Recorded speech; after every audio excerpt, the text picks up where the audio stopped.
మహాపరిశుద్ధుడు అయిన ప్రేమ కలిగిన తండ్రి, సూటిగా స్పష్టంగా నాయన ప్రతి ఒక్కరితో నీ వాక్యము ద్వారా మాట్లాడావు అయ్యా, నీకు వందనాలు.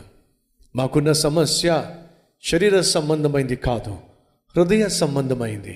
హృదయం బాగుపడకుండా, హృదయంలో మార్పు రాకుండా నాయన మా చుట్టూ ఉన్న పరిస్థితుల్లో మార్పు రావాలనుకోవడం అవివేకం.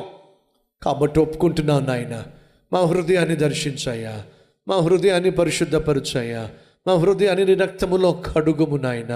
హిమము కంటే తెల్లగా మా హృదయాన్ని, ప్రాణాత్మ శరీరాలను నాయన శుద్ధీకరించుము నాయన. బయటికి ఎంత మంచివారిగా ఆత్మీయులుగా కనిపిస్తున్నా నాయన, నీ దృష్టిలో ఇంకా నేరస్తులుగానే జీవిస్తున్నా.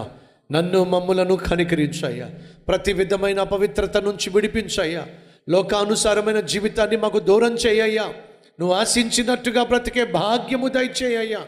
అయ్యా, నన్ను క్షమించు తండ్రి, మమ్ములను మన్నించు, నీకు ఆయాసకరమైన మార్గం నుంచి విడిపించాయా, నిత్యము నిన్ను సంతోషపరిచే జీవితం దయచేయ్యా. యేసునామం పేరట వేడుకుంటున్నాం తండ్రి, ఆమెన్.